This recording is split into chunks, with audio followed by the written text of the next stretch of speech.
Welcome back to the broadcast, ladies and gentlemen. Thank you guys for sticking with us through that 3-minute break. As we talked about in the last half an hour, there's obviously a lot of things going on in the world right now, and it just seems like the more you start paying attention, the more things are just getting crazier and crazier out there. But one of the things that we want to focus on here at Red Pill Reports is being able to figure out a direction. You know, not only are we here to identify the adversaries because we're all advocates for one another, but you can't successfully be an advocate for one another without understanding first who the adversaries are. So, a lot of the discussions that we have here on Red Pill Reports are exactly in that vein, trying to outline for us exactly where the threats are coming from so that we can then take action. So that is the vein, again, in which we are operating here today, specifically at redpillreports.com, and why we wanted to bring Greg Morse back onto the program.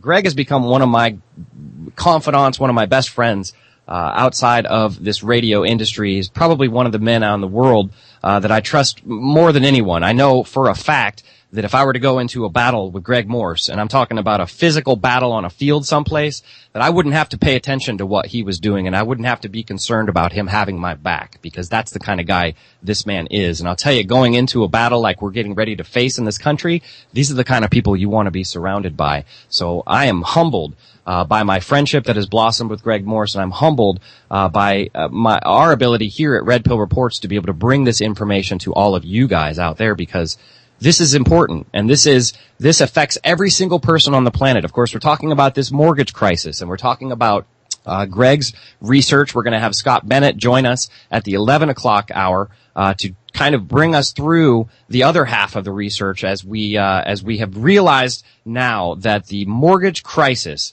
was an orchestrated event, that there were parties working in collusion against all of us as Americans and against all of our wishes to be homeowners. They essentially broke the chain of title. They eliminate your ability to prove that you own your home, first of all. And then they took that ability and they changed it into security instruments, essentially. They took them, they leveraged them, they used the proceeds from that leveraged derivatives that they created with our mortgages, and then they funneled that into accounts overseas. And then they used that money to fund small operations you might have heard of, like Al-Qaeda or ISIS, and they essentially caused death and harm and destruction not only to American civilians, but American service people who are overseas trying to protect us from the exact thing that we are fighting on our own soil right now. You cannot get more collusion, or you couldn't really overstate the seriousness of this issue. So again, I'm very excited to be bringing Greg Morse back onto the show. I apologize, Greg, for running on a little tirade right there, but I just really want to impress upon people how important this issue actually is, and also the fact that this one issue is something that we can remedy. We can do something about it. We have an option. Greg Morse, thank you so much for joining us again on Red Pill Reports today. Good morning, JD. It's my pleasure. Well, sir, because the listenership is new and because we are still growing as a network, well, first let me just say, everything that we have written about this story is available on redpillreports.com. There are 9 articles up under the mortgage crisis heading. And again, we're coming into a holiday season right now where people are going to be surrounded by friends and family. And I'll tell you what, your friends and family are the ones that are affected by this issue. So if you're the one person in your friends and family group that knows about this, print these articles out. Get them in front of people and have an actual real life, based in reality type of discussion around your Christmas table or Hanukkah table or whatever table it is that you guys are gathering around this holiday season, because this is an actionable item. And so, Greg, because we do have new listeners and because there are some people out there that may not have any idea what we're talking about right now, would you give us a little bit of insight into your background and then talk to us about what your discoveries have entailed, how you came through, the S&L crisis and then started researching your own mortgage, and talk to us about what has actually happened and what we actually know today, sir, if you will. Sure. I was one of a very small select group of people who just by happenstance during the mid-'80s, 85 and 86 to be exact, collectively uncovered on a national basis the S&L debacle. Mm-hmm. That led us down the rabbit hole, ended up being in a lawsuit that we eventually won through settlement in late 1993. Skip forward 25 or so years to 2008. My phone started ringing off the wall in late October, mid-November of 2008 from people with whom I'd been associated 25 years prior. Asking me if I was aware of the home mortgage crisis. I said, not really. My mortgage was current, never missed a payment, never late, wasn't thinking about it. I was basically retired. And I hadn't focused on it much. And so they said, we got a major problem. Would you be willing to help us bring some of your asset to the table and try to help us figure out what's going on? Obviously, I couldn't say no, so I got involved. And in the course of that 6-month beta test, if you will, we came up with over 1,000 individual acts of outright fraud or state statute and federal code violations in my singular mortgage. That led to me filing 2 lawsuits. First one I won't talk about. The second one is the current lawsuit that's moving forward towards the Supreme Court. That is a civil pro se RICO fraud lawsuit based only in mortgage fraud. We're attacking the bankers and the government heads on, based on the fraud that they have colluded to perpetuate against me and every other American homeowner in this country. That led to, in April of 2014, my filing of an official IRS and SEC whistleblower package, the purpose of which was to attack those 2 agencies, being the 2 most powerful agencies involved in this fraud, to see if we could get them to react to our over 15,000 pages of evidence proving the securitization fraud and what is now proven to be the largest income tax evasion fraud in recorded history. So we're talking about the largest income tax evasion fraud in history, and you essentially put all of this information and took it to the IRS, which, you know, for all intents and purposes, should be the organization that is responsible for investigating all of this, or at least one of them. And I can only imagine you of course received a glowing response and a big whistleblower reward for your efforts, right? Oh yeah, I mean, we've been having dinner 3 times a week and singing songs together. I've never been so despicably disgusted by anything in my entire life. So it wasn't a warm reception then, you're saying? No, it took them 5 months just to get back to me to say they'd received the package. We sent out over 505 of them to every senator, every inspector, almost all the inspector generals, not every one, but about 60% of the inspectors general in the nation, the G20, news agencies all around the country, and starting, of course, with Barack Obama at the top of the list. Right. And we've had 4 responses, all of which are on our website, saveourfamilyandhome.com. You can get there going through Red Pill Reports, please. We've had 4 responses from the Federal Trade Commission, the General Accounting Office, the Department of Defense, and the Department of Justice, and every single one of them have outright lied on their signature, on their letterhead, in writing, stating that these issues are not within the scope of their jurisdiction. And that's, I mean, ladies and gentlemen, if that doesn't just astound you, I mean, again, we've talked a lot on the radio about, what the responsibilities of the Justice Department actually are, but you see the guys who are running it, the Eric Holder, it's, the situation is so dire at this point because these people, they are protecting the big money interests. They're not here to protect us. We've talked about that ad nauseum, over and over. The continuity of government plan has to do with the continuity of the government, it has nothing to do with the continuity of your well-being. And that comes down on every front, from health to your economic well-being, to your educational well-being, all of it. It's all being controlled around you. Here's a story that came out today, Greg, I think you might be interested in. This just came across the Housing Wire this morning. Listen to this headline. Large banks lower lending standards to pre-crisis levels. Listen to this. Top banks have lowered their standards on some of the riskiest lending, raising concerns that the nation is returning to the same weak underwriting witnessed just before the 2008 financial crisis. And this is according to a Bloomberg article as well. And it's talking about the annual report from the Office of the Comptroller of Currencies, saying that they have found that banks have continued to erode standards, especially in large corporate loans, consumer loans, and leveraged lending. So what are they doing right now? They are setting the stage it seems to me, for a complete rebirth of this housing bubble market crash again, don't you think? Absolutely. There's no question about it. It's astounding. Some of the real estate meetings I've attended in the last 2 years, I always get asked to leave or ushered out when it comes time for questioning, because they're all lying. Every one of these this house flipping stuff and all this stuff. None of these people are telling the American public what is true. They're all a bunch of suckerfish trying to scavenge, as in a shark feeding frenzy, all the chum that is floating down in the water. Telling people that deeds of trust are okay, change of title are okay. This is a great time to become a multimillionaire in the real estate business. And they just failed to tell you that almost every mortgage in this country has been legally destroyed by the involvement of MERS, the DTCC, Wall Street, and the securitization problem, and that most of us don't even have homeowners' title policies on our homes.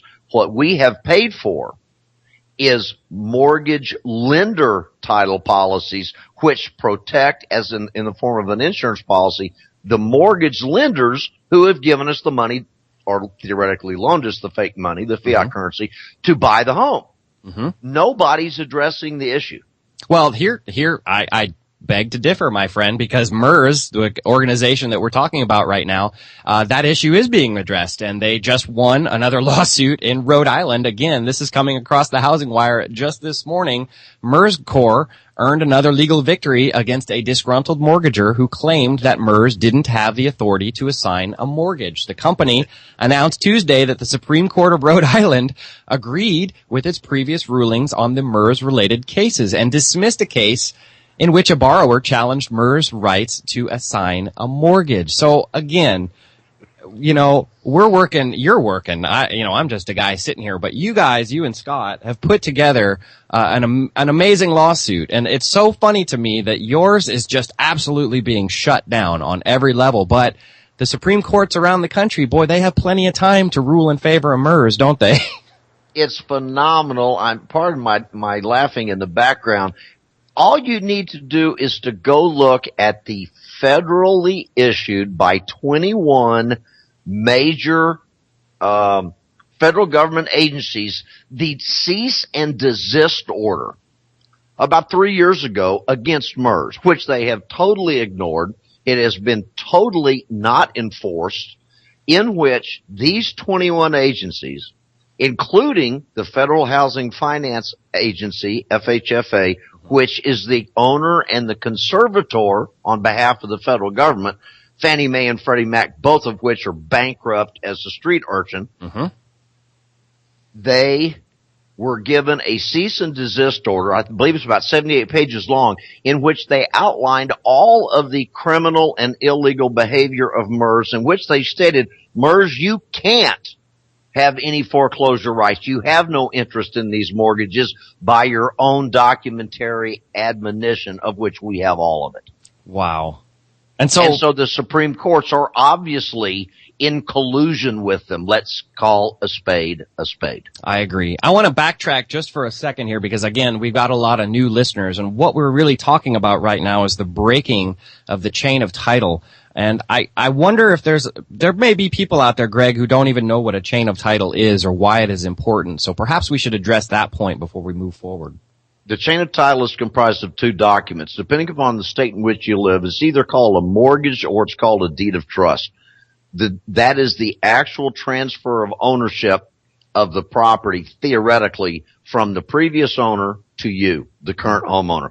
The second document that is attached legally under federal law and supported by the Supreme Court decision of decades ago, entitled Carpenter v. Longan, Longan, which you can see on the site and read for yourself, It is the document called the promissory note. And that is the financial document which gives value to the property, because it represents the money that was loaned to you to acquire the property, and for your own interest, it is theoretically intended to protect your legal ownership in that property. Now, if those two documents, under law, they must always be connected legally. If you ever disconnect them legally under the U.S. Supreme Court decision, Carpenter v. Longan, both issues become nullities. They cannot be reconnected.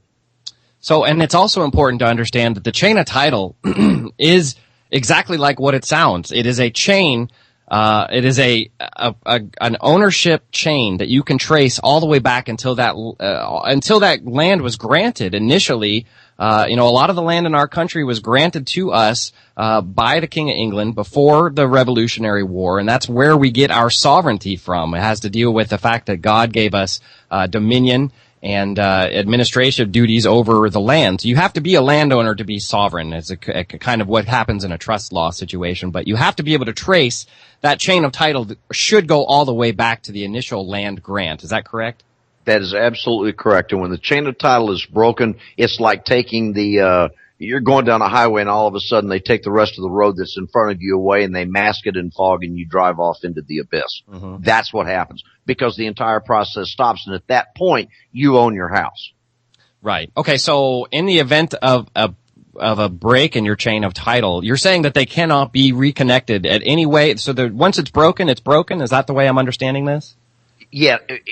There is a way to do it. If you were to let me put it this way. The answer is yes and no. Okay. The yes is, could it theoretically be connected? Yes, but you would have to be an idiot to agree to it because without your homeowner's agreement and the act of a court, the deed of trust and the promissory note cannot be reconnected.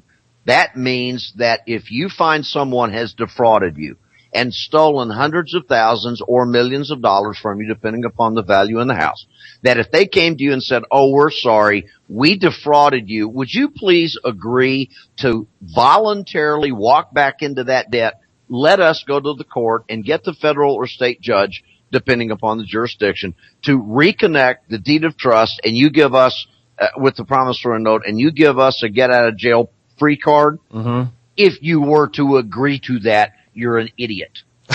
Yeah. So the real answer is practically no. Yes, it could technically be reconnected by a court if you agreed to it, but all you should have to say is, no, you're a crook. You defrauded me. I'm not going along with it. The situation stays as it is. I should be awarded quiet title. The debt is wiped away. You guys should not have attempted to screw and defraud me. Therefore, I own the house. To heck with you. Mm-hmm, mm-hmm. That's what you should say. What about the lenders, though? I mean, aren't the lenders in the same situation? The people who are, own these mortgages according to MERS, the banks and things like that, maybe the home is owned by the bank. Aren't the banks concerned about the fact that the chain of title has been broken, or are they just part of the good old boys club so they don't care?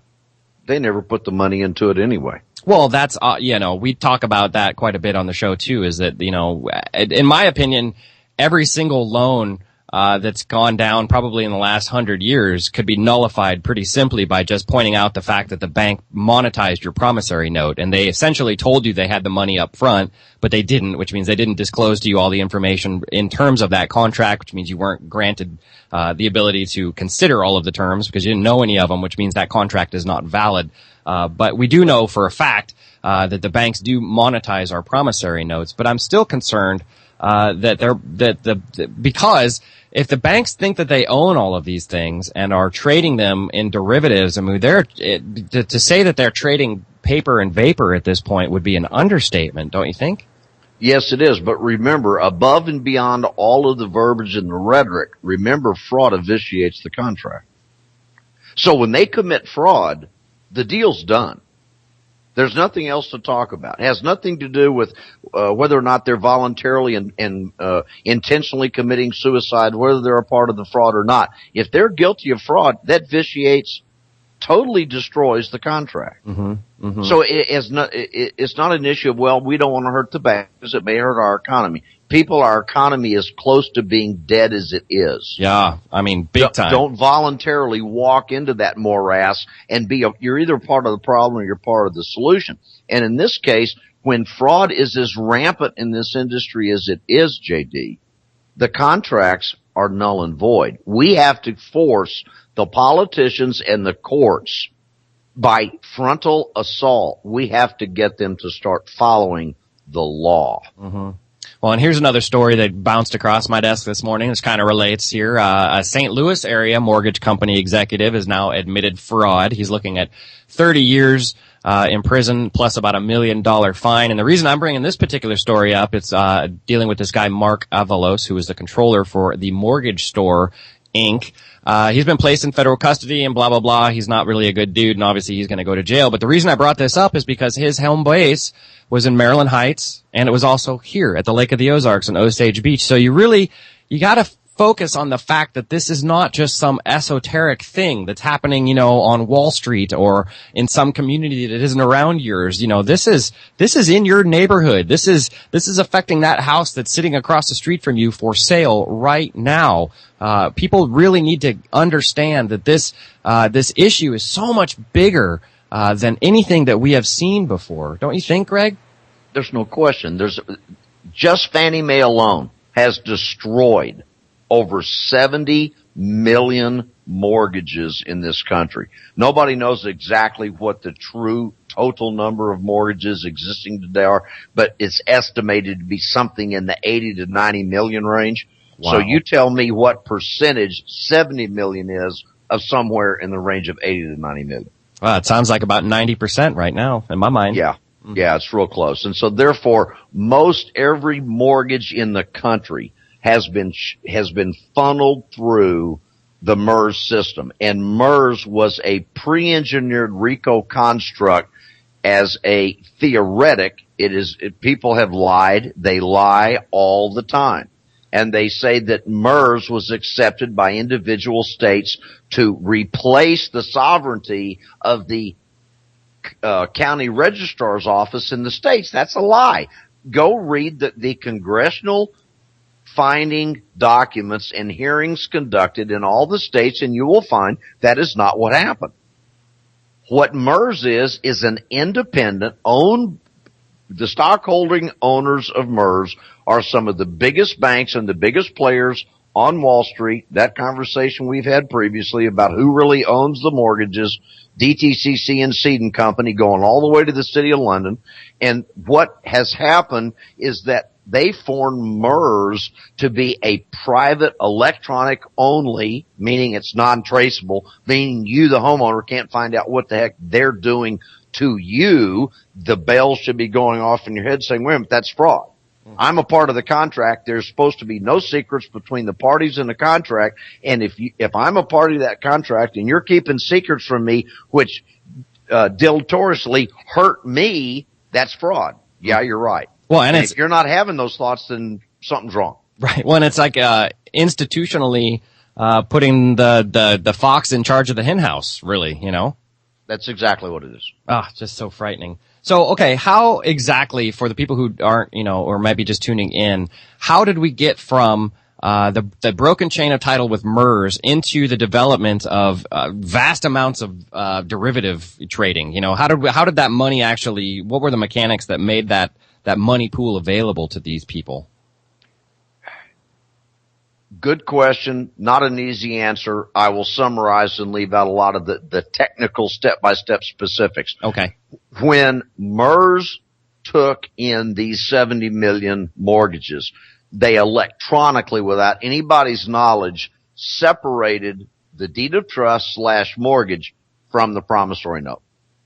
Okay. When that happened, remember Fannie Mae is called a government-sponsored enterprise, GSE. Mm-hmm. It's not a separate enterprise. It is a part of the federal government. Okay.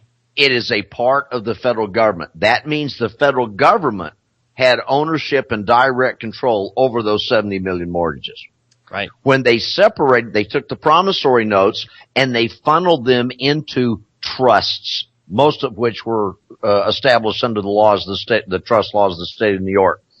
Then what happened was those trusts ultimately then, within normally 9 to 15 months after the date of closing of the trust, they elected what's called a REMIC option, Real Estate Mortgage Investment Conduit. That is not a type of organization. It is a income tax treatment election. Okay. The trust is the legal entity. The REMIC, which many people misstate it. They say, well, the REMIC is an organizational type. No, it's not. It is an income tax election option. It doesn't have to be reviewed, doesn't have to be approved. It was simply a form, a 15D, which the trusts file with the IRS and say, we now have less than 300 owners of the trust. Therefore, we no longer have to file quarterly reports. We don't have to tell you anything about us.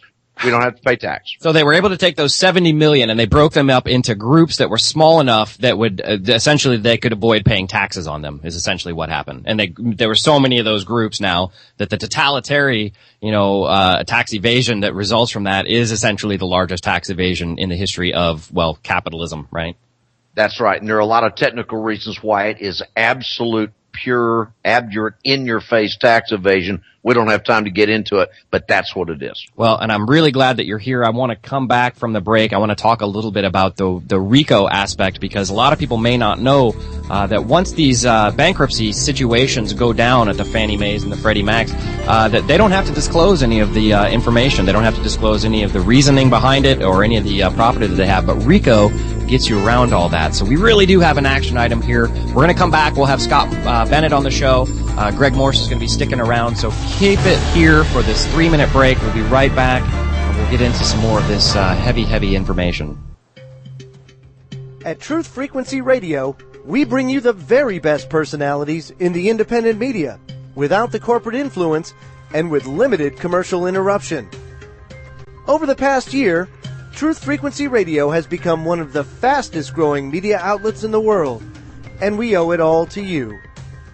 That's why with every donation of $30 or more, we'll send you your very own Survive Drive as a way of saying thanks for your continued support. The Survive Drive is jam-packed with nearly 600 ebooks to help you survive everything from everyday life to major disasters.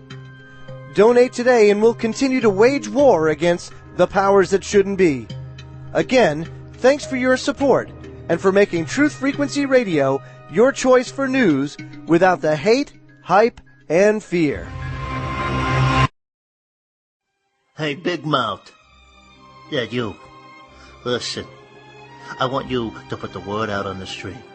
Tell your co-workers, your family, your paisanos, that my good friend, Joe Joseph, is doing a good thing here. He's sticking his neck out for me, for Sil, and for all the people in the world. Isn't that right, Sil? He's part of the family now, Teach. That's what I thought. So tune in to him right here on Freedom Link, Monday through Friday, exclusively on the Truth Frequency Radio. Yeah, they're watching you. Big deal. They're watching me, too. They're watching everybody. So grow some cojones and give them something to watch and listen to. Make them earn it. Give them paperwork until they choke. That's right. I know you won't let me down. So you're going to put the word out about my good friend, Joe Joseph, right? Good. Now do me a favor and get out of here. After work, I'm so tired that I want to be left alone to sleep. Hey, listen to me. Who are you? I'm you years ago when you felt healthy and young and everything worked on your body. Do you remember that? Yes. I wish I felt like that now. You can feel like that again with a new microplant powder formulation called Iodine Now. It cleans the entire body from head to toe and feeds the body what it really needs. You'll be in a better mood and you'll find more drive in your romantic life. Really? I gotta try Iodine Now and feel good again. It also protects you from radiation, heavy metals, fluoride, chlorine, and bromine, including cancer and most major diseases. You'll be amazed. You can be your own doctor. I want to keep you out of the hospital and off pharmaceuticals. Wow. Why are you so nice to me? Because I'm you. You're out of shape, and I need a better-looking future. Call 888-910-4367. That's 888-910-4367. Iodine Now. Only at HitUSA.org. You are now tuned into the Truth Frequency. We are TFR. TFR. Truth Frequency Radio.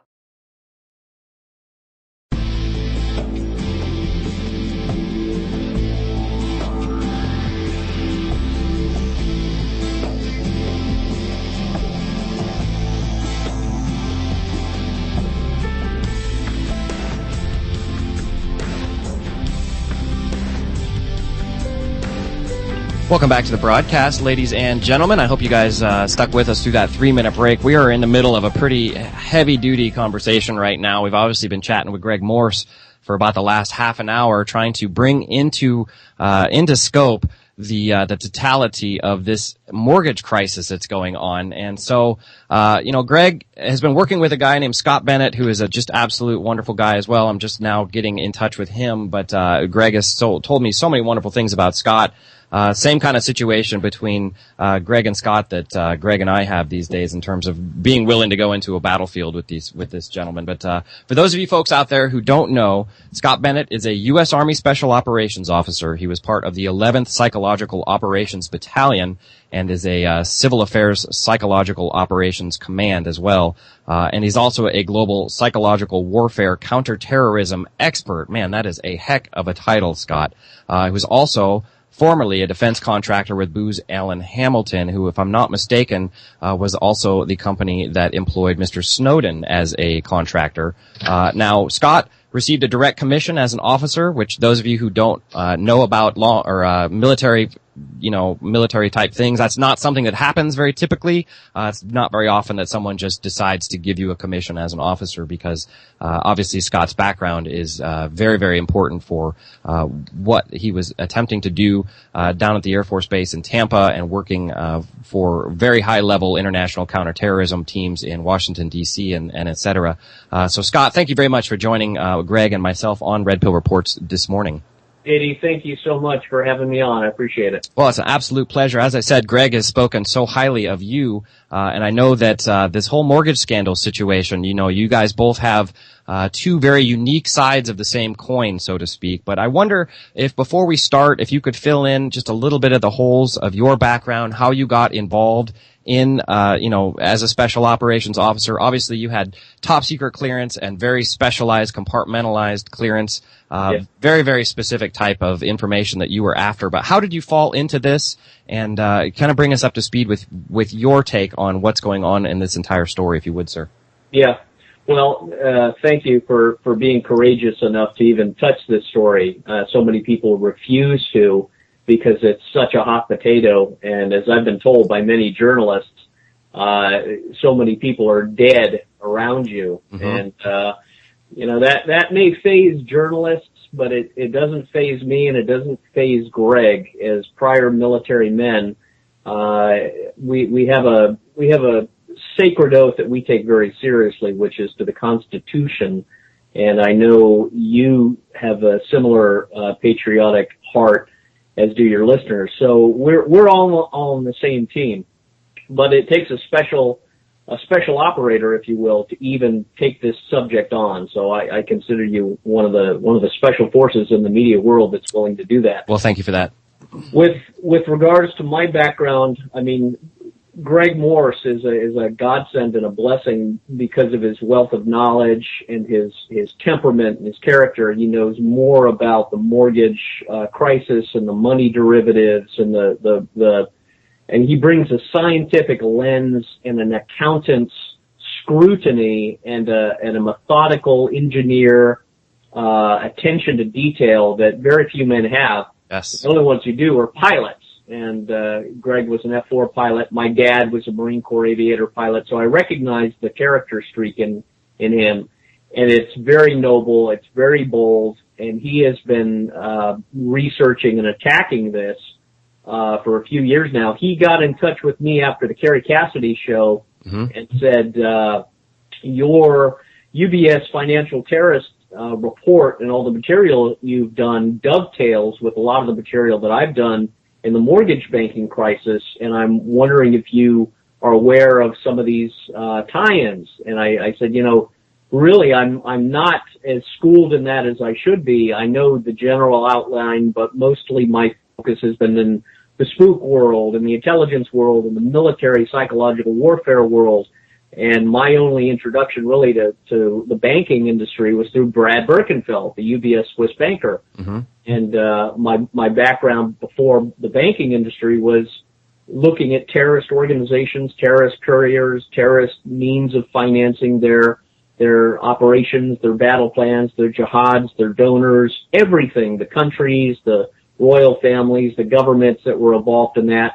Now let me note, as you know, nothing I say is ever classified. Everything that I say is unclassified. Mm-hmm. But it's very powerful because it came to me directly from the horse's mouth, directly from the UBS whistleblower himself, which is an astounding story that you couldn't make up.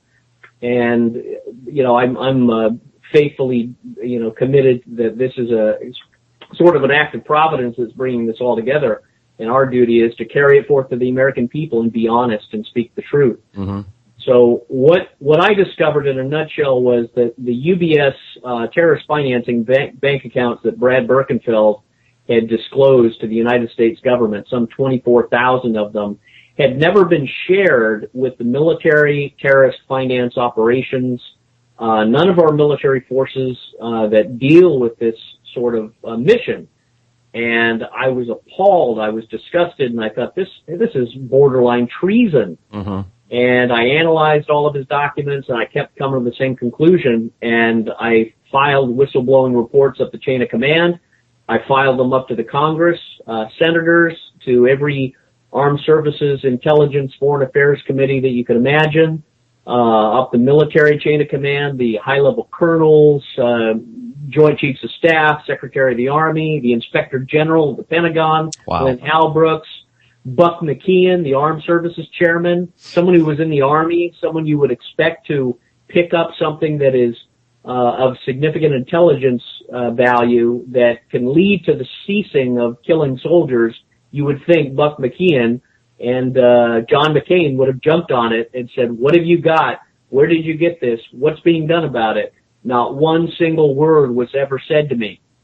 And I've been at this like a you know, someone trying to break down a castle door with a ramrod, and it's slowly beginning to crack. It's slowly beginning to break. But Greg Morse had connected with me and introduced me to a lot of his material that I'm sure you know you went in with him, where the banking monies and the banking accounts that have been subjugated to funny distillation processes and multi-layered mortgage instrumentation have really had a lot of the profits funneled off to accounts that have been utilized by CIA black operations and various other components of funding the war in the Middle East. And when you look at I came into the military as someone who was looking to solve a problem. And I came into a world of problems, and immediately when I was trying to make recommendations, I got pulled and yanked off the stage and criticized and attacked from every angle. And I slowly came to the reality that these men in uniform were not really serious about solving the problem. And the more I got into it, I discovered there really was no problem. It was all made up. It was all artificial. There were no real serious terrorist threats. And then I began to look even deeper as, well, why is this all being done? And of course, it was to enrich the defense contracting community. It's a multi-billion-dollar community. It's to eradicate the Israeli threats in the Middle East, to turn them into crumbling sandcastles where there's nothing but chaos and disillusion, and then also focus on the Iranian and Syrian problem and use that as Brzezinski's stepping stone into weakening and destabilizing Russia and eventually having a regime change there as part of this hegemonic crusade for an imperial neoconservative global agenda. Wow. And it's a staggering story, but Greg and I have come together and formed a lot of the financial analysis. So he brings a lot of the financial bank mortgage crisis, which affects every single American citizen, and I bring the military counterterrorism side, and we're sort of running together and making this known. And I'm just humbled and glad that there are men like you that have the strength to put this on, because I was just told today by Abby Martin on RT that she refuses to do anything on this story. She's paranoid of it. Because Michael Hastings was killed off when he got wind of this, and I sent him a lot of materials. Mike Lisikoff refused to do it, and a few others that have come up have refuse to touch this. They once they get connected to me and they see the depth of it and they see how ferocious I am on it, they just don't want to touch it. But I thought that was funny. Abby Martin on RT, someone that you thought would have been a vanguard of freedom, is turned into a Barbie doll of the left. It's just astounding to me that that's what's going on. You know what? The thing that really gets me, I'm really glad you brought up Michael Hastings, because, there's been a lot of conjecture about what happened to that young man. And, me with a skeptical mind, I look at that situation and see the car on the street and the motor being, 150 feet away. There's just no possible way that coincides with the laws of physics as we know them. So my question then, maybe it's naivety that has got me into this mess, being connected with you guys, but I'm not afraid of anything. I've told everybody around me that my car won't go 100 miles an hour. So if it ends up going 100 miles an hour and blowing up, be suspicious. I've also gone on record and said, I'm never going to shoot myself twice in the face with a shotgun. So if that happens, please again, be suspicious. So, but talk about a little bit of the blowback that you've experienced from exposing this. And are you concerned about being Michael Hastings, so to speak? No, I'm not concerned at all. I'm aware of who holds my tomorrows. I have no doubts whatsoever. Whatever's meant to be is meant to be. I'm quite capable of defending myself in every dimension of the word. Mm-hmm. I've uploaded and safely transferred every file, every document, every phone call that has been recorded to lots of sources and friends and associates and legal counsel. Should anything happen to me, I did it well before I even went public and had my torpedoes all loaded, safely locked away, because I knew this was going to take a critical speed in about 6 to 9 months. That was my forecast. And I got out in February and hit the ground running, and everything is been proceeding. I've had some wonderful surprises, such as coming into contact with Mr. Morse that I never expected. Mm-hmm. But it's been a tremendous blowback. The negativity and the hostility really is based on fear. It's based on, and it's sad to say, and I don't mean to over psychoanalyze it, but a lot of these journalists are so wrapped up into the vanity and the Hollywood dreams of being on the radio or being on their own TV show or being on their internet broadcast that they have lost sight with the fact that they're there is to be a mouthpiece for the American people. Yes. They are there to be an articulator of truth and an advanced intellect in order to process the information and explain its value and importance to the listener, specifically its constitutional importance and its legal grounds, because at the end of the day, people want to live in peace, mm-hmm. live in tranquility, raise their children, and not be involved in an endless war that is bleeding them dry, where they don't have enough funds to eat or provide for their parents or have a child or get married, not in that order. So some of the blowback, I mean, it's all in the materials. I've listed shell game on the website, but it's been Michael Isikoff, Tom Hamburger, Washington Post, MSNBC refused to touch this. Abby Martin, RT, refused to touch this. Amira David refused to touch this at RT. Guyan Shakayan at RT refused to touch this. Fox News, Britt Hume, Bill O'Reilly refused to touch this. Sean Hannity refused to touch this. Greta Van Susteren and Monica Crowley. Wow. Krauthammer, everyone at the New York Times. I mean, I've got a book of exhibits that's about 2 inches thick that are all the letters that I've sent to the military, the media, and the Congress with the reports, basically saying I'm a United States Army officer illegally and unconstitutionally imprisoned in a civilian prison for duties I was performing as a soldier.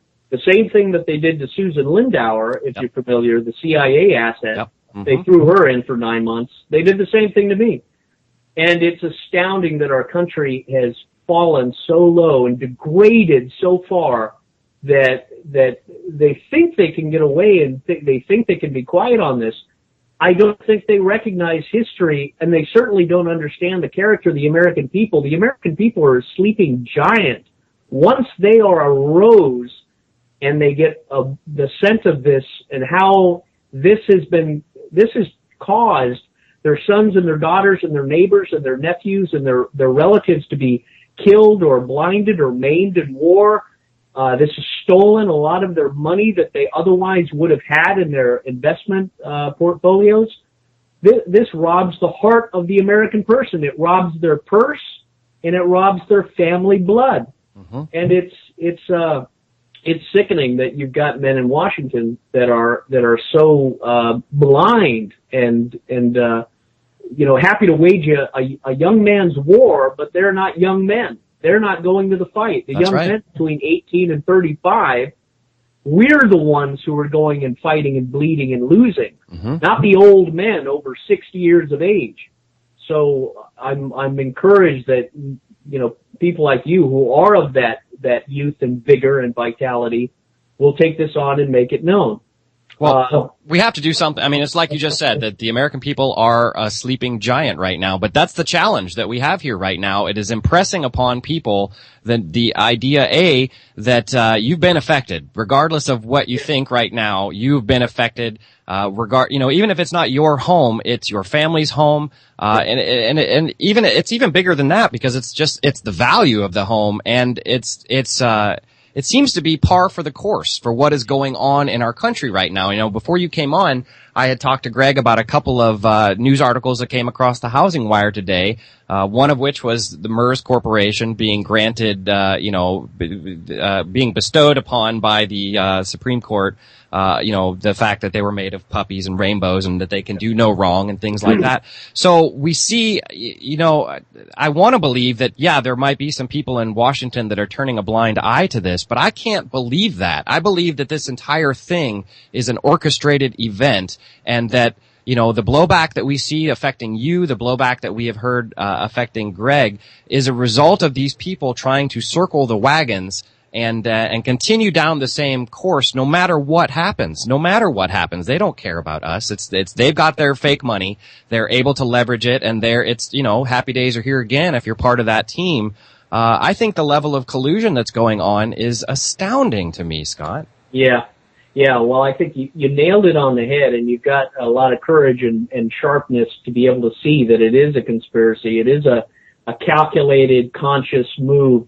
What is offensive, of course, to people like you and me, is the moral disregard and the blatant hostility latent in doing this. People who can consciously engage in activities in complicated financial manipulation that they know is going to devastate young families and retired people is absolutely unconscionable to people like you and me. It's evil. There's no other way to. I mean, if you're talking about the idea that we are in a spiritual war, which is something we talk about here on the show all the time, there is an influence of evil working on the hearts and the minds of men in our country and the population of the world, globally. And that's what this is. This is people who have given up on humanity, who have given up on altruism, who only care about themselves, and that is definitively evil. I don't know any other word to describe it, Scott. Yeah. No, I think you're right on the money. I mean, I would love to see your vigor and your talk on this harnessed and expressed to more of the university crowd students. I would love to see more of the colleges and the universities, because quintessentially that is always where revolutions start. It's right. Usually on the 18 to 25-year-old level, college campuses, or the military enlisted men, and that's a prime target, and you're reaching that, and I would just encourage you to follow that. Greg and I are trying to get out and get more into the public speaking and college tours and just waking up America and spreading it and doing it fearlessly. That's one thing that military men, when they understand this and when they see the parties involved, our allegiance goes to the Constitution. Our allegiance goes to our country, our soil, our community, our villages, our lands. Mm-hmm. Not to Washington, not to the President of the United States, not to the Congress, but to the Constitution. We are equal partners. And that's the difference of an officer versus the enlisted. Our oath is to the Constitution. Now, we have an obligation to go out to every single military man and say, are you aware of this? If you're not, here's how it affects you. And your oath as an officer of the United States military, past and present, compels you to action. Now, are you with us? Are you going in this direction? And we're not talking about anything radical or crazy or anything violent. We're talking about utilizing the legal political systems to recapture and re-liberate our constitutional freedoms and hold to account and legally liable and punishable in courts of law these people who have engaged in illegal fraud and financial manipulation. Or as David Knight said it so eloquently on the other day on InfoWars, this is our opportunity to kick the banksters in the nuts. I mean, that's essentially what we have on the table right now. Yeah, no, it's funny. One thing, and don't let me digress. If you want to jump in, you haul me off with a cane. But one thing I wanted to throw in was Greg brought up a great point that in 2012, 1 month before Brad Birkenfeld got out of prison, the Senate released a Senate report on banking, funding terrorism, and all that.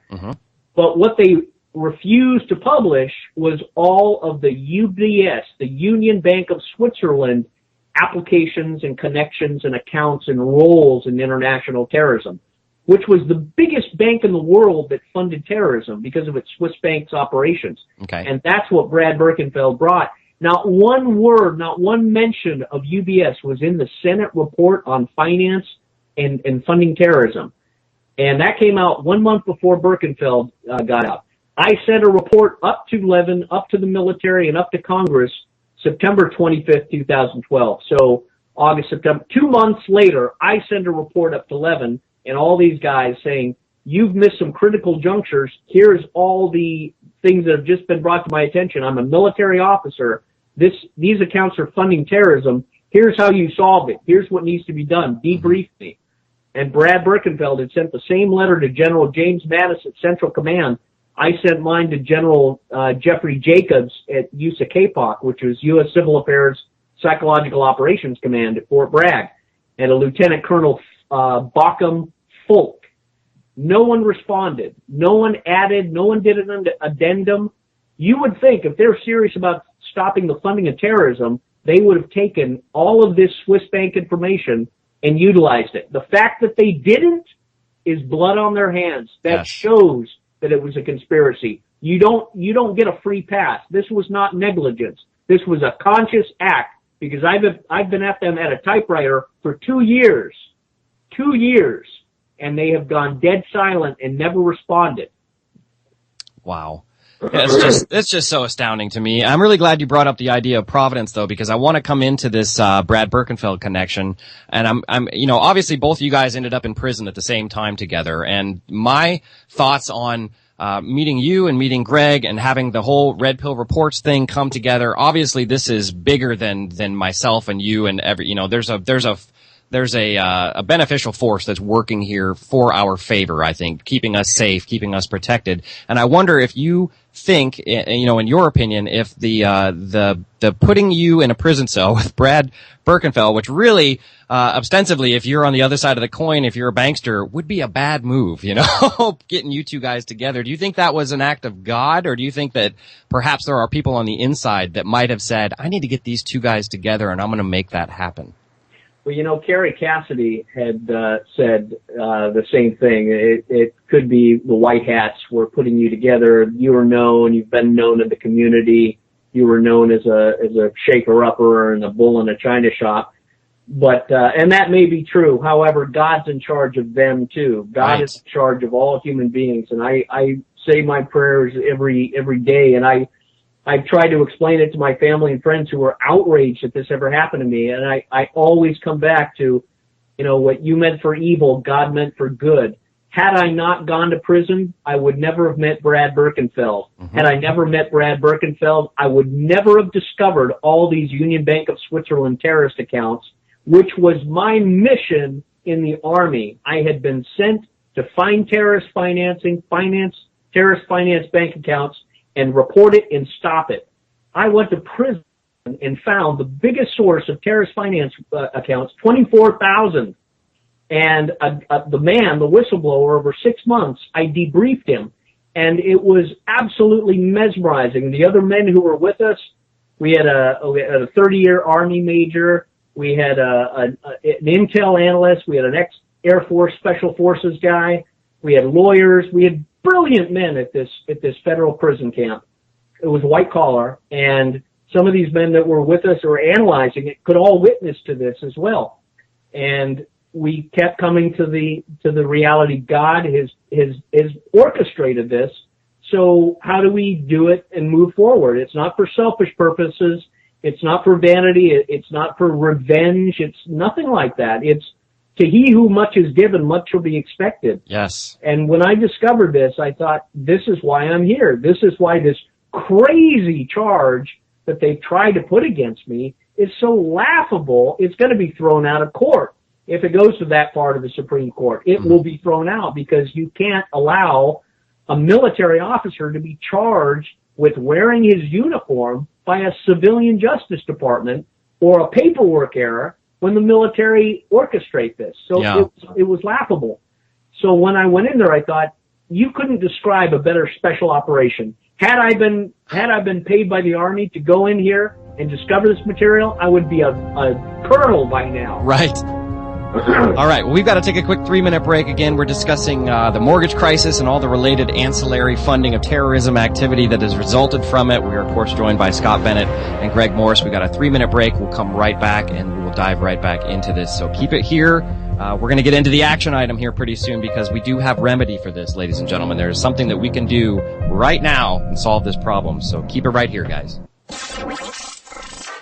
So, you want the news and information without the hate, the hype, the fear? Well, you've come to the right place. You can support Truth Frequency Radio by spreading the word on social networking sites like Facebook, Twitter, or your favorite forums.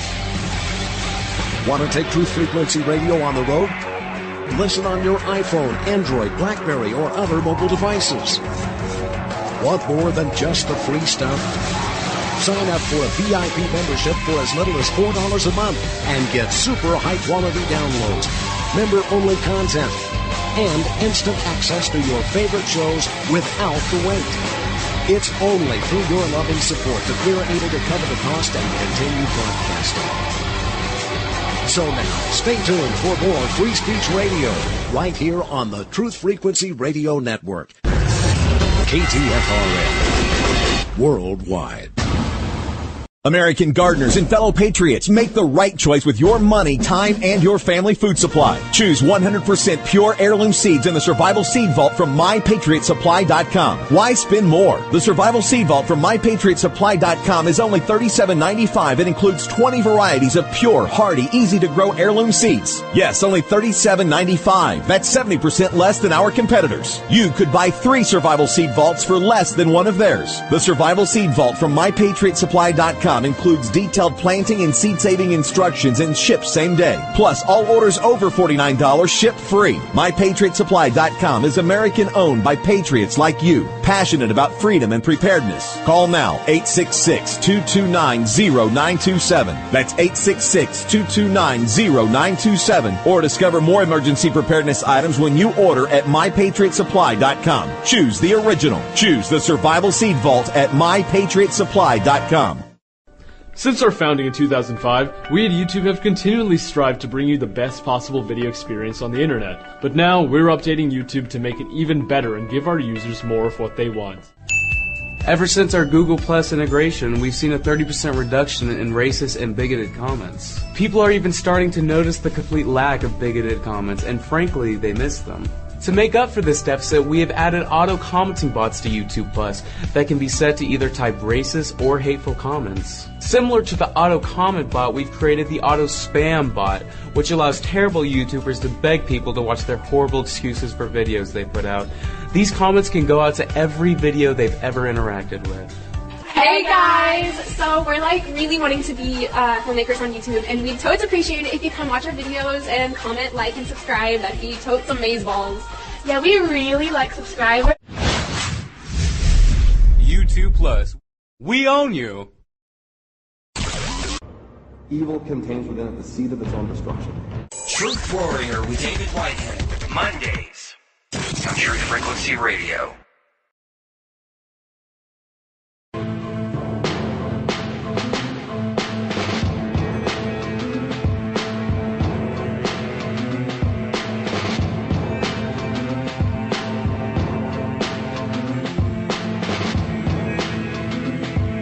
back to the broadcast. Ladies and gentlemen, this is, of course, your daily dose of deep programming, and my name is JD, and we are live just like we are every day, Monday through Friday, and we're moving into the second hour of our guest slot. This is the last segment for the show today, and we are obviously discussing the mortgage scandal and all the ancillary funding of terrorism activities that came out of it.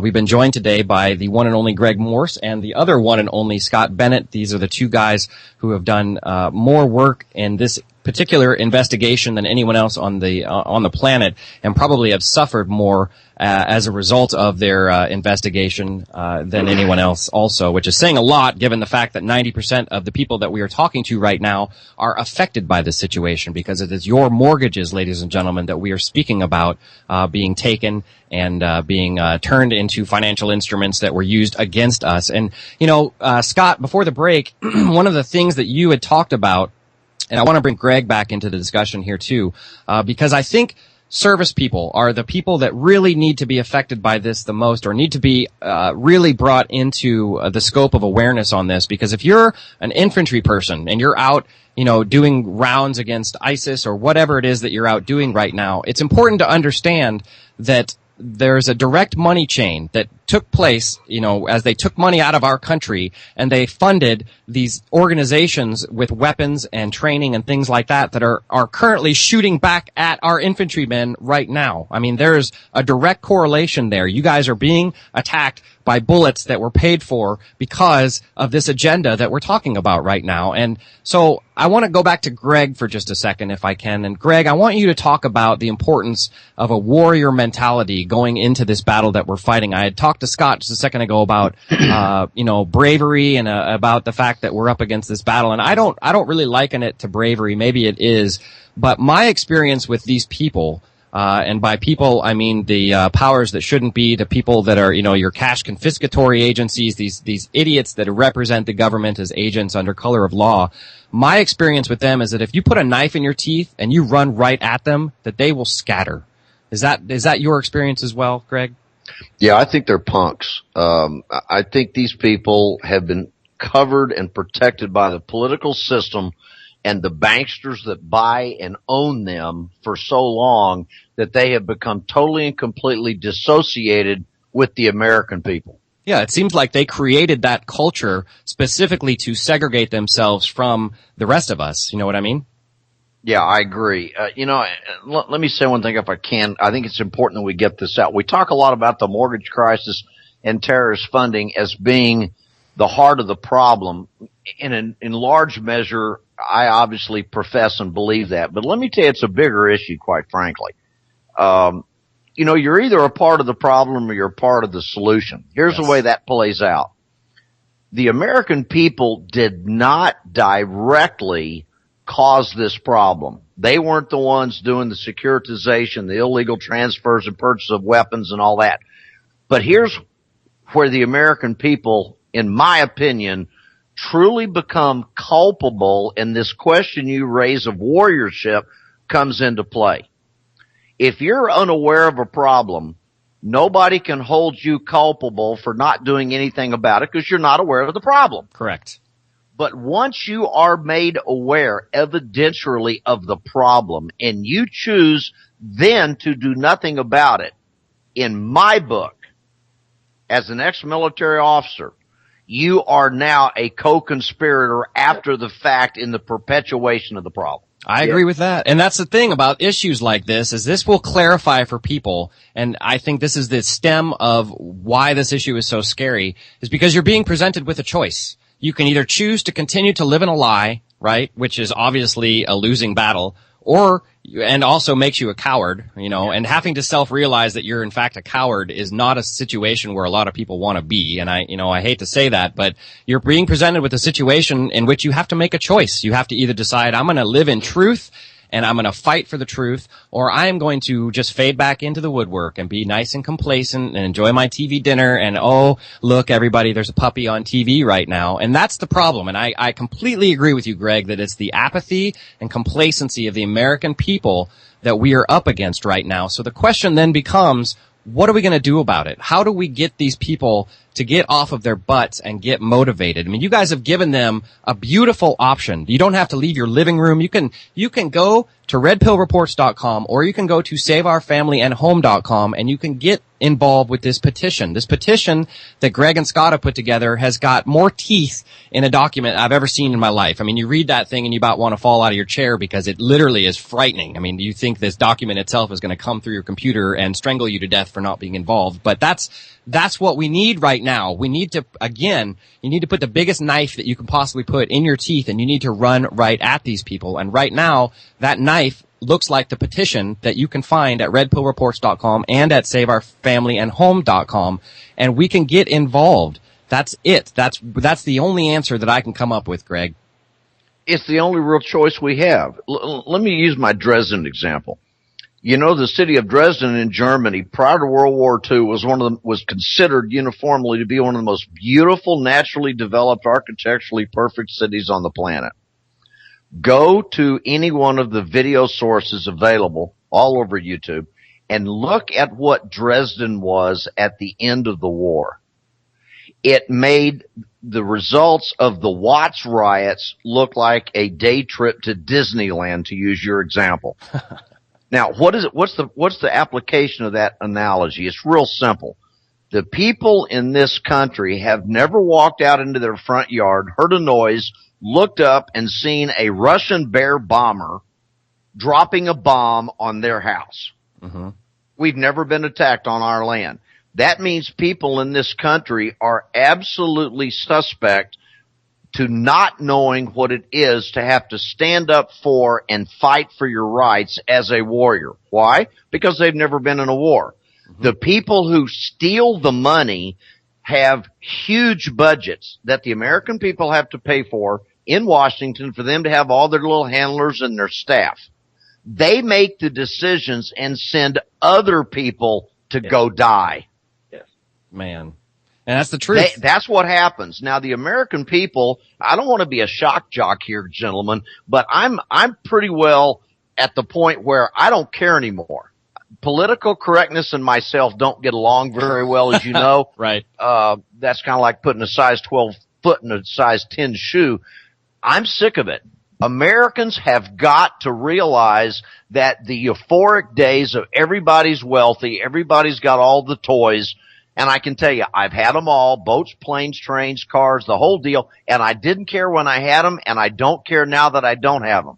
That materialistic motivation is fraught with failure on all fronts. Yes. The American... JD, let me say one thing Greg has done brilliantly, and that is design the website and the petition as a chess game where he has already won. He has already set up the moves. It just requires people, your listeners, to log on and help move the piece forward.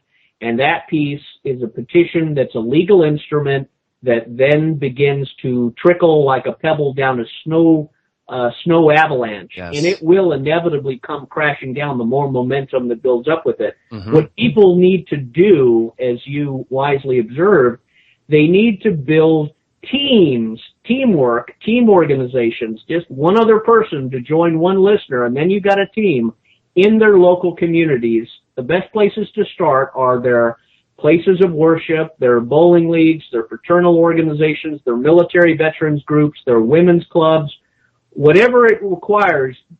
Start to assemble teams of common-hearted people who believe and are concerned and are not parasitic, who aren't complainers or negative, but love the country like you, Greg, and I do, and begin slowly doing the team building in your own local town community. Mm-hmm. Meetup is a great venture. Facebook is a great venture. And align and connect with Greg and I and you, and that team will naturally synergize. And before you know it, in 1 month, you could have 100,000 people beginning to contact all the major media people, who then in turn start ruffling more of the feathers. I mean, people can be turned. Sean Hannity and Bill O'Reilly and Rush Limbaugh and Glenn Beck, these people can be turned.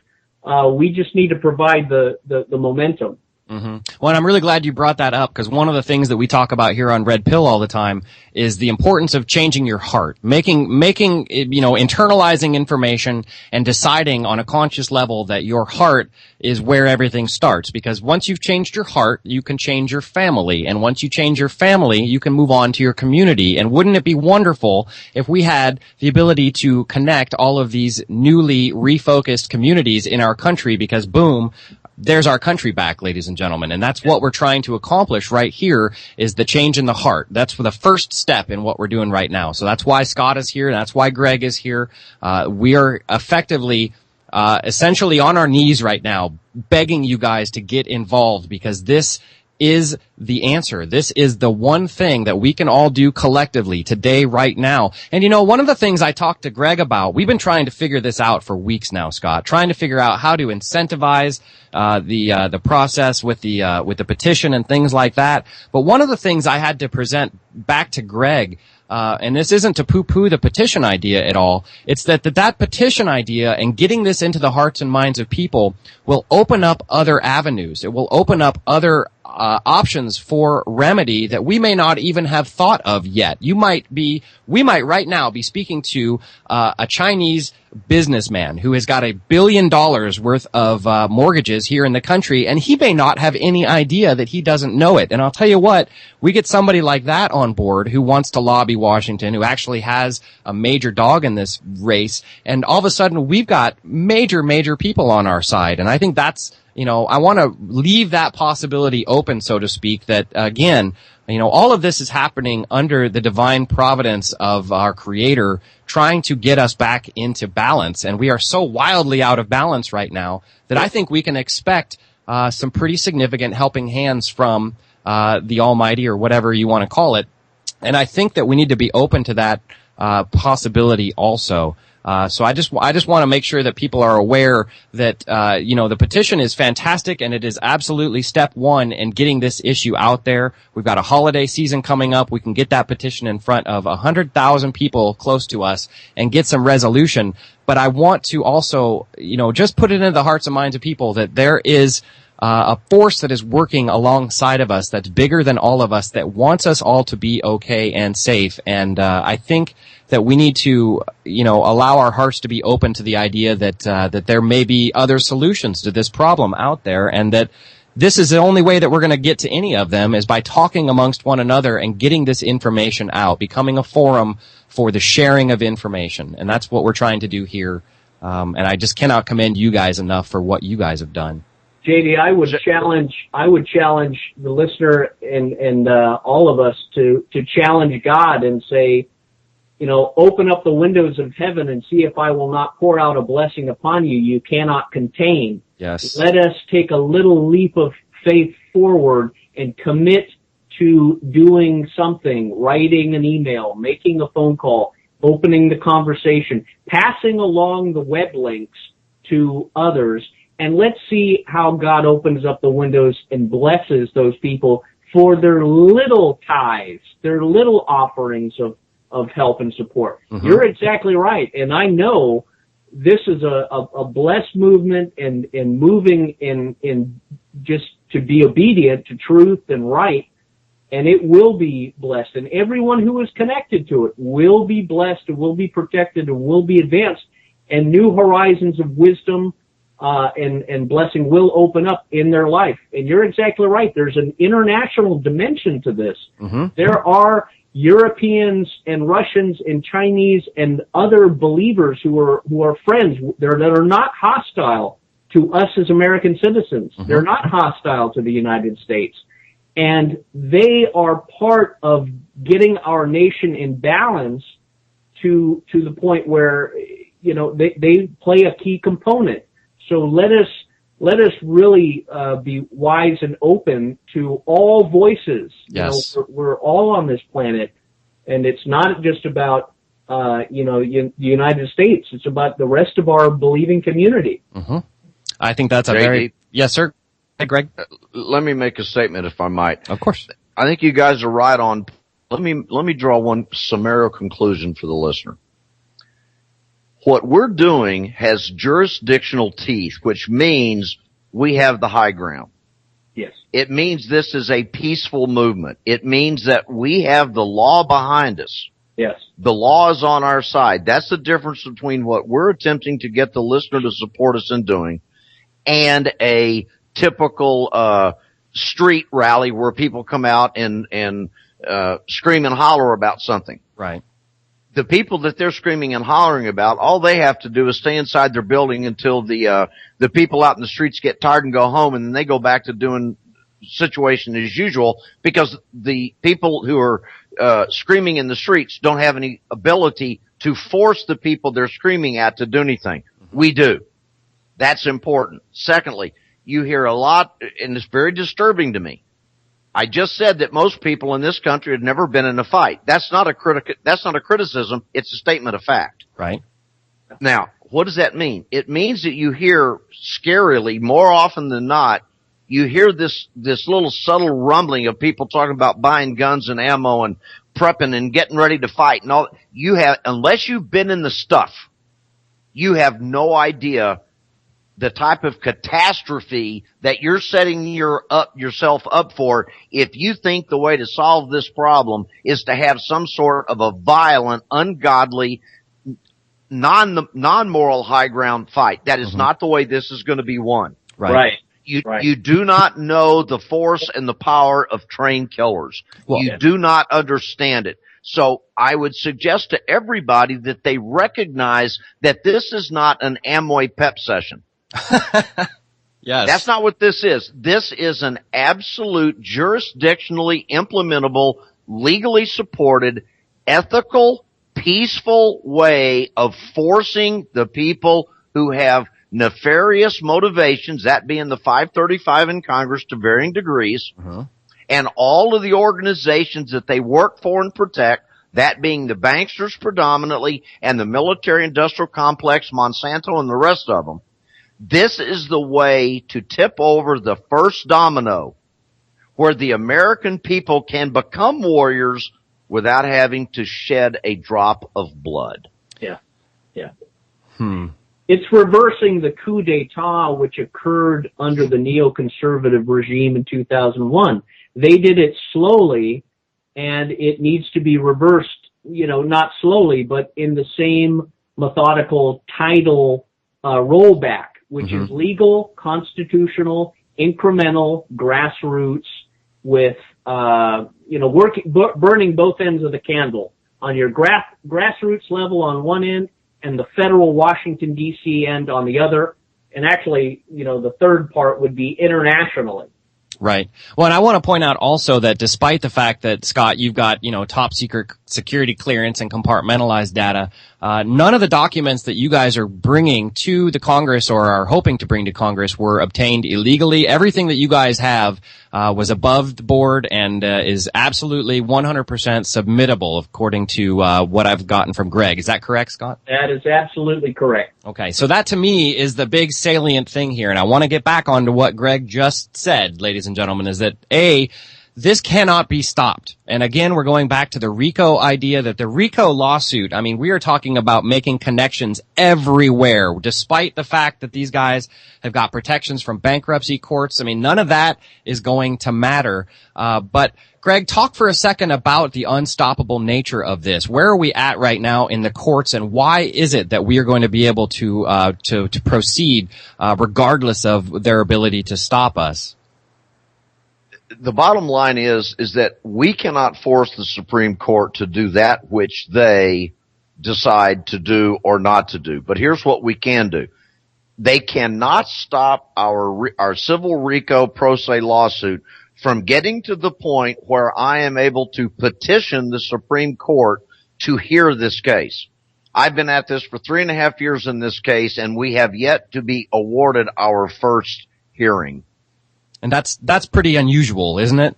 It's the first time in history that we can find that to be the case. And this might be the first time where the initial hearing takes place in front of the Supreme Court, right? That's never happened That is before. Absolutely correct. And to pontificate a little bit on your question about the ability to not stop us, people must realize that if we don't follow the moral high ground, jurisdictionally supported, peaceful route, which means nobody gets hurt, there's not a drop of blood shed, that if we don't do this, it's my opinion, and I'm speaking for me, not for you, not for Scott or anybody else. Mm-hmm. My opinion is the situation, the condition in the country, because of the momentum that's been developed, is going to continually become more catastrophically detrimental.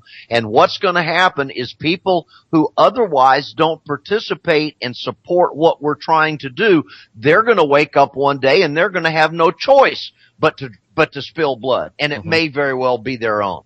JD, let me throw one thing in too on the legal grounds, the legal activities.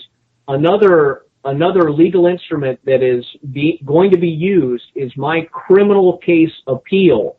My case has been an appeal since the first day of trial, and I'm going back into the Florida court, and I'm going to introduce all of this material and all of these witnesses, Doug Zackheim, Booz Allen Hamilton, Dempsey, every member of Congress that I've communicated with, every member of the media that I've communicated with, I'm going to depose, and I'm going to bring this back into a Florida court of law under a criminal case where I am looking to exonerate myself and throw everything out with the foundation that everything that was done to me was vindictive prosecution, was unconstitutional, and it was part of a cover-up to try and silence me from the reports and investigations that I was doing at U.S. Central Command in MacDill Air Force Base in counterterrorism threat finance analysis. And there's contractor fraud, there's Booz Allen Hamilton Department of Defense fraud, there's RICO conspiracies, there's civil rights violations. They illegally threw me in jail, illegally stopped me and arrested me. All of that is going to be brought in under a criminal case. Not just a civil case, but a criminal case first. And that is the breach. Once that criminal case is re-examined in a court of law, and I'll keep you up to date on the dates. Yes, please. Then everything will open. Everything will fall apart. All these dominoes will be in major motion because I have kept silent and I never said a word at this criminal case in respect to the military and the top secret clearance that I had. I expected them to come in and throw this whole thing out at the time. Right. Instead, they threw me in jail. And then I discovered Birkenfeld. Well, now I'm coming back into the arena, and Maximus is pissed off, and he's going to bring everybody and hold them to account and say, is that all you've got? Is that all you're going to do to me? Now it's my turn. Let me make known what I've discovered and everybody that's involved. And that, in the criminal case, will help grease the skids for Greg's civil case in this petition, and everything else will follow. Just unbelievable. I wish that this was a video podcast because I know right now, and ladies and gentlemen at home can't see Scott Bennett, but he keeps leaning towards the camera, and I can see him just getting so frustrated. I can see it in your face that you are ready for a fight, young man, and I'm just so privileged and honored to be part of it with you. But I think both of you guys just really hit the nail on the head right now, is that A, we have an unstoppable case. You guys have a situation right now where things are going to come out. There's going to be, obviously in your criminal case, Scott, they're going to be granted discovery, and that is just going to put things on the court record that these people do not want down in text, and that's going to be absolutely ginormous. But here's the deal, is that we have seen through the treatment of Scott and through the treatment of Greg Morse, also through the treatment of Brad Birkenfeld, that there is an agenda. There is a huge agenda where they're going to try and circle the wagons. They're going to try and go continuing down this path. Obviously, I don't know if you listened to the first hour, Scott, when we were with Greg, but some of the stories that are coming out of the housing wire right now about large banks lowering their underwriting standards again. I mean, it looks like they're gearing up for mortgage crisis 2.0 right now. So we are all presented with a choice. You guys have an opportunity to be part of the legal, peaceful, moral high ground, jurisdictionally appropriate action against this agenda, or you cannot do that, and you can be part of the agenda, which is exactly what you're doing if you turn your back on people like Scott and Morse and on this goal that we've got of getting this stuff in front of Congress. You can fall back into the woodwork, and you can just, be complacent. But just like Greg said, The agenda is going on around you. None of this is existing in a vacuum. When I read a story about the Rhode Island Supreme Court just this morning reapproving the Moores Corporation as being, completely full of puppy dogs and sunshine, that agenda is going on right now around us. Regardless of whether or not you decide to step up and stop it, you're going to be subjected to it. So regardless of whether or not you have a mortgage that's in this fight, you have a soul that's in this fight, ladies and gentlemen. You're part of, if you understand what liberty is, and that liberty is not the sole exclusive right of Americans. Liberty is something that is given to us by God and exists on every part of humanity around the world. That is what is directly under threat right now, because your liberty has to do with the fact that you need to be self-governing. You need to be able to do what it is that you want to do, and you have been absolutely subjected to a criminal agenda that's just bigger than anything I can even express, guys. I don't know where to go from here, so I'll turn it back over to you guys. Well, JD, it could happen again. That's the thing, and Greg can talk about this. It can happen again, and It may happen again. That could be part of their plan, is to double dip and go back into your mortgage and have a repeat of 2008 where they get more money out of your house, and it's a repeat operation. Mm-hmm. And we're almost. Let me interrupt. I'll take 45 seconds. We're almost out of time. We are. Scott is exactly on point, and this is what I want to get in. Remember, if you don't have a mortgage, it doesn't matter. If you have a pension, you're in the same degree of risk as if you didn't have a mortgage. I'm sorry, guys. I have to cut you off. We are out of time for the day. This was our Wednesday broadcast. Greg and Scott, thank you guys so much for having the courage to come here and talk about this once again. Thank you. Absolutely riveting stuff. Ladies and gentlemen, please go to redpillreports.com, find the petition, sign it, get in front of your family.